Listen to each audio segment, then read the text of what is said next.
Podcast Network Asia.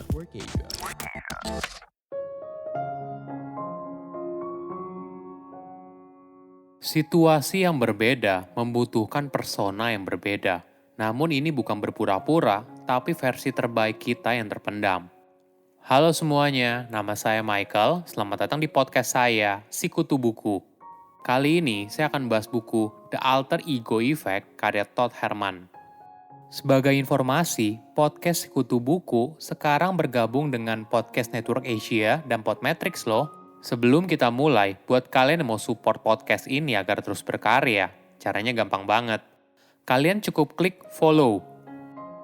Dukungan kalian membantu banget supaya kita bisa rutin posting dan bersama-sama belajar di podcast ini. Buku ini membahas bagaimana menggunakan kemampuan alter ego untuk mencapai tujuan yang kita inginkan. Setiap orang pada dasarnya punya banyak persona atau sederhananya punya banyak topeng. Kita menjadi orang yang berbeda tergantung situasi dan kondisi. Misalnya, ketika kita di rumah, kita menjadi seorang anak yang penurut. Namun ketika di kantor, kita menjadi atasan yang harus membimbing sebuah tim yang besar. Tentu saja hal ini membutuhkan persona yang berbeda. Namun perlu diingat, kita tidak berusaha menjadi orang lain. Tapi, kita berusaha melepaskan sisi terpendam untuk mencapai apa yang kita inginkan dalam hidup. Saya merangkumnya menjadi 3 hal penting dari buku ini. Pertama, apa itu alter ego? Waktu kecil, apakah kamu pernah memakai selimut yang diikat di leher, menyerupai jubah superhero, dan berpikir kalau kamu adalah seorang superhero? Atau mungkin kamu pernah bermain masak-masakan dan berperan sebagai koki profesional. Itu adalah keindahan saat kita masih kecil, dan semakin kita mendalami peran tersebut, maka permainan itu akan semakin menyenangkan. Namun, apa yang terjadi setelah dewasa? Kita menjadi orang yang membosankan. Todd menjelaskan kalau kita bisa menggunakan kemampuan alter ego untuk mencapai mimpi yang kita inginkan. Kata alter ego berasal dari seorang ahli filsafat Romawi bernama Cicero, yang berarti saya yang lain atau teman setia. Sebuah alter ego juga bisa dikatakan sebagai sebuah persona seseorang. Namun perlu diingat, alter ego itu bukan artinya kita berpura-pura menjadi orang lain, tapi bagaimana kita melepaskan sisi terpendam karena kita terlalu sibuk mendengarkan pendapat orang lain. Apakah kamu pernah nonton film Superman? Jika pernah, maka kamu pasti pernah melihat Clark Kent yang masuk ke dalam bilik telepon lalu keluar sebagai Superman. Tapi, yang mana dari 2 karakter tersebut yang merupakan alter ego? Apakah Clark seorang manusia biasa seperti kita, atau Superman yang kuat, perkasa, dan punya tugas untuk melindungi dunia? Kebanyakan orang menjawab kalau Superman adalah alter ego dari Clark, tapi kenyataan justru sebaliknya. Superman adalah kepribadian utamanya, sedangkan Clark adalah alter ego yang diciptakan oleh Superman. Nah, kenapa begitu? Superman perlu menciptakan orang biasa seperti Clark agar dia bisa berbaur dan hidup di dunia manusia tanpa dicurigai siapapun. Hanya melalui Clark, Superman baru bisa memahami bagaimana menjadi seorang manusia. Ada contoh yang menarik bagaimana seorang atlet menggunakan alter egonya. Kobe Bryant menciptakan alter egonya yang diberi nama Black Mamba saat berada di titik terendah karirnya. Saat tahun 2003, Kobe dituduh telah melakukan pelecehan seksual pada gadis berusia 19 tahun. Kasus ini sangat berdampak besar pada kehidupan pribadi dan juga karir basketnya. Hingga akhirnya, Kobe mendapatkan inspirasi dari film Kill Bill yaitu ular Black Mamba. Ular tersebut mampu bergerak dengan cepat dan seketika membunuh musuh yang diinginkan. Itulah yang Kobe lakukan, dia membagi dirinya menjadi 2 bagian. Kobe yang ditugaskan untuk menghadapi semua tantangan dalam kehidupan pribadinya, sedangkan Black Mamba fokus bermain di lapangan basket. Hanya dengan cara ini, Kobe mampu bangkit dari titik terendahnya dan tidak mencampurkan kehidupan pribadi dengan kehidupan profesional.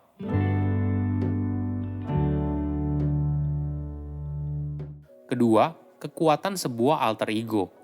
Bagaimana cara menggunakan alter ego? Kita harus membedakan bagaimana kamu melihat dirimu sekarang dan bagaimana kamu ingin bekerja.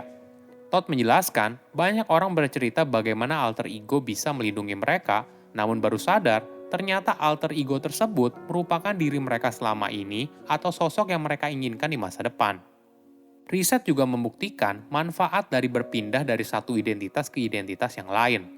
Sebuah riset dari University of Minnesota menemukan Kalau orang tua ingin mengajarkan seorang anak tentang kegigihan, maka mereka harus mengajarkan anak mereka untuk menjadi sosok seperti Batman atau karakter favorit anak yang lain. Hal ini akan menciptakan jarak psikologi antara diri mereka saat ini dan sosok alter ego yang mereka kagumi. Riset membagi sekelompok anak menjadi 3 bagian. Anak di grup pertama diminta untuk berperan sebagai karakter favorit mereka. Bahkan, mereka diberikan jubah agar bisa mendalami perannya sebagai Batman. Anak di grup kedua diminta untuk membayangkan kalau mereka adalah superhero favorit mereka sendiri. Sedangkan anak di grup ketiga tidak diminta melakukan apapun. Peneliti lalu menaruh mainan ke dalam sebuah gelas kaca yang terkunci dan memberikan anak-anak itu kunci yang banyak. Sebenarnya, tidak ada kunci yang berfungsi untuk membuka gelas kaca tersebut. Peneliti hanya ingin melihat berapa lama waktu yang mereka habiskan dan berapa banyak usaha yang mereka lakukan. Apa hasilnya? Anak di grup pertama yang mendalami peran sebagai superhero favorit mereka ternyata memiliki kegigihan yang paling tinggi daripada anak dari grup lain. Mereka berpikir lebih fleksibel, mencoba hampir semua kunci diberikan, dan memiliki pembawaan yang lebih tenang. Bahkan ada satu anak yang bilang kalau Batman tidak pernah frustasi dalam menghadapi masalah. Ini adalah sudut pandang yang menarik. Misalnya, ketika kita berada pada situasi yang tidak diinginkan, terjebak macet, atau dimarahi oleh atasan, apa yang Batman lakukan? Apakah dia frustasi dalam situasi tersebut atau mencari cara untuk keluar dari situasi yang tidak menyenangkan?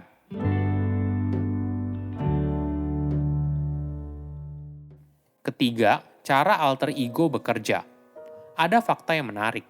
Setiap orang bisa menggunakan kemampuan dari alter ego. Mungkin kamu bisa melihat alter ego bukan hanya sebagai perubahan kepribadian yang drastis, tapi sebagai keadaan pikiran. Tentu saja tanpa kita sadari, kita sudah menggunakan alter ego. Misalnya, ketika kamu di kantor, maka kamu berada dalam work persona. Misalnya kamu menjadi orang yang punya pemikiran kritis dan detail pada hal kecil. Namun ketika kamu di rumah, kamu berubah menjadi couple persona. Kamu menjadi orang yang manja dengan pasanganmu. Setiap situasi yang berbeda membutuhkan peran yang berbeda. Sebelumnya kita sudah bahas bagaimana sebuah jubah bisa membuat seorang anak kecil berpikir kalau dirinya adalah Batman. Kita juga bisa menggunakan hal itu. Misalnya, saat kita menggunakan baju kerja, kita berpikir kita adalah seorang karyawan yang hebat. Atau ketika kita memakai baju olahraga, kita langsung berpikir kalau kita adalah seorang atlet yang sukses. Perbedaan baju yang kita gunakan bisa menjadi penanda bagi otak kita kalau kita sedang berada dalam persona tertentu. Inilah yang membuat banyak orang kadang merasa tidak semangat ketika bekerja di rumah. Saat itu, mereka hanya memakai pakaian tidur dan bekerja dari tempat tidur.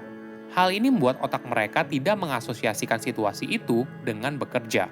Coba ketika bekerja dari rumah, kamu bersiap dan menggunakan pakaian yang biasa kamu gunakan ke kantor.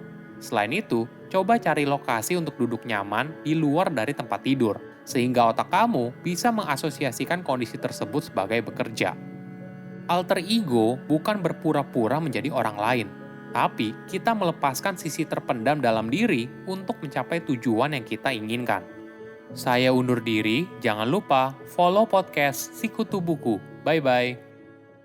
Pandangan dan opini yang disampaikan oleh kreator podcast, host, dan tamu tidak mencerminkan kebijakan resmi dan bagian dari Podcast Network Asia. Setiap konten yang disampaikan mereka di dalam podcast adalah opini mereka sendiri dan tidak bermaksud untuk merugikan agama, grup etnik, perkumpulan, organisasi, perusahaan, perorangan, atau siapapun dan apapun.